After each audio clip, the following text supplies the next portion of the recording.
BMTC bus ಚಲಿಸುತ್ತಿದ್ದ ವೇಳೆ ಏಕಾಏಕಿ break ಹಾಕಿದ್ರಿಂದ ಮಹಿಳಾ ಕಂಡಕ್ಟರ್ ಬಸ್ನಲ್ಲಿ ಮುಗ್ಗರಿಸಿ ಬಿದ್ದ ಘಟನೆ ಬೆಂಗಳೂರಿನಲ್ಲಿ ನಡೆದಿದೆ. ಎಲೆಕ್ಟ್ರಾನಿಕ್ ಸಿಟಿ ಟು ಹೊಸೂರು ರೋಡ್ಗೆ ಚಲಿಸ್ತಾ ಇದ್ದ ಎಲೆಕ್ಟ್ರಿಕ್ ಬಿಎಂಟಿಸಿ ಬಸ್ನಲ್ಲಿ ಈ ಅವಘಡ ಸಂಭವಿಸಿದೆ. ಮಹಿಳಾ ಕಂಡಕ್ಟರ್ ಟಿಕೆಟ್ ಕೊಡ್ತಾ ಇರುವ ವೇಳೆ ಡ್ರೈವರ್ ದಿಢೀರ್ ಬ್ರೇಕ್ ಹಾಕಿದ್ದಾನೆ. ಇದರಿಂದ ಕಂಡಕ್ಟರ್ ಬಸ್ ಮುಂಭಾಗಕ್ಕೆ ಮುಗ್ಗರಿಸಿ ಬಿದ್ದಿದ್ದಾರೆ. ಅದೃಷ್ಟವಶಾತ್ ಬಸ್ನ ಬಾಗಿಲು ಕ್ಲೋಸ್ ಆಗಿದ್ರಿಂದ ದುರಂತ ತಪ್ಪಿದ್ದು, ಘಟನೆಯಿಂದ ಕಂಡಕ್ಟರ್ಗೆ ಕೆಲ ಗಾಯಗಳಾಗಿವೆ. ಮಹಿಳಾ ಕಂಡಕ್ಟರ್ ಬಿದ್ದ ಕೂಡಲೇ ಪ್ರಯಾಣಿಕರು ಸಹಾಯಕ್ಕೆ ಧಾವಿಸಿದ್ದಾರೆ. ಘಟನೆಯ ದೃಶ್ಯ ಬಿಎಂಟಿಸಿ ಬಸ್ನಲ್ಲಿ ಅಳವಡಿಸಿರುವ ಸಿಸಿ ಕ್ಯಾಮೆರಾದಲ್ಲಿ ಸೆರೆಯಾಗಿದೆ. ನಾಳೆ ಕೇಂದ್ರ ಬಜೆಟ್ ಮಂಡನೆಯಾಗಲಿದ್ದು, ಮೈಸೂರಿನಲ್ಲಿ ಸಿಎಂ ಸಿದ್ದರಾಮಯ್ಯ ಪ್ರತಿಕ್ರಿಯೆ ನೀಡಿದ್ದಾರೆ. ಕೇಂದ್ರ ಬಜೆಟ್ ಬಗ್ಗೆ ನಾನು ಏನು ನಿರೀಕ್ಷೆ ಮಾಡಲ್ಲ, ಅಷ್ಟರ ಅಪ್ಪರ್ ಭದ್ರಾಗೆ ದುಡ್ಡು ಕೊಡ್ತೇವೆ ಅಂತ ಬಜೆಟ್ನಲ್ಲಿ ಘೋಷಣೆ ಮಾಡಿದ್ರು. ₹1 ಹಣ ಕೂಡ ಕೊಟ್ಟಿಲ್ಲ ಅಂತ ಕೇಂದ್ರದ ವಿರುದ್ಧ ವಾಗ್ದಾಳಿ ನಡೆಸಿದ್ದಾರೆ. ನಮ್ಮ ರಾಜ್ಯಕ್ಕೆ ಅನ್ಯಾಯವಾಗಿದ್ದು 4 ಲಕ್ಷ ಕೋಟಿ ತೆರಿಗೆ ಕೊಡ್ತೇವೆ. ಕರ್ನಾಟಕಕ್ಕೆ ನಿರಂತರವಾಗಿ ಅನ್ಯಾಯವಾಗ್ತಾ ಇದೆ ಎಂದು ಸಿಎಂ ಕಿಡಿಕಾರಿದ್ರು. ಕೊಪ್ಪಳದ ಐತಿಹಾಸಿಕ ಹುಲಿಗೆಮ್ಮ ದೇವಸ್ಥಾನದ ಹುಂಡಿ ಎಣಿಕೆ ಕಾರ್ಯ ಮುಕ್ತಾಯವಾಗಿದ್ದು, 41 ದಿನಗಳಲ್ಲಿ ₹74,74,893 ಹಣ ಸಂಗ್ರಹವಾಗಿದೆ.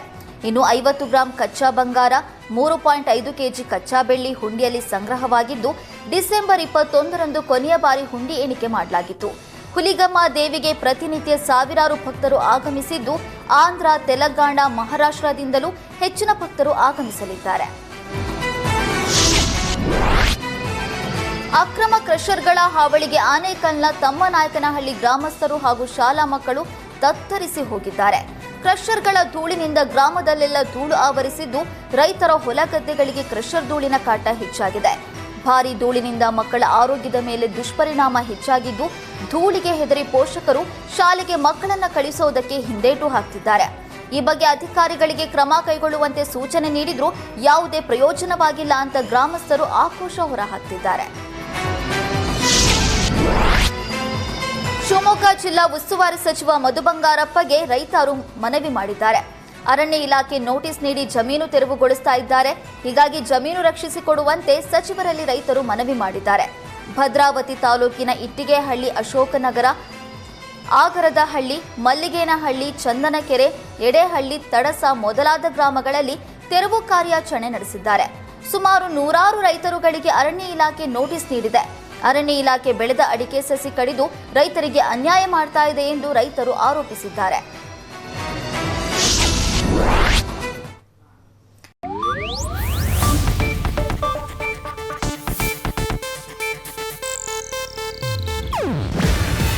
ಇದು ಏಷ್ಯಾನೆಟ್ ನ್ಯೂಸ್ ನೆಟ್ವರ್ಕ್ ಪ್ರಸ್ತುತಿ.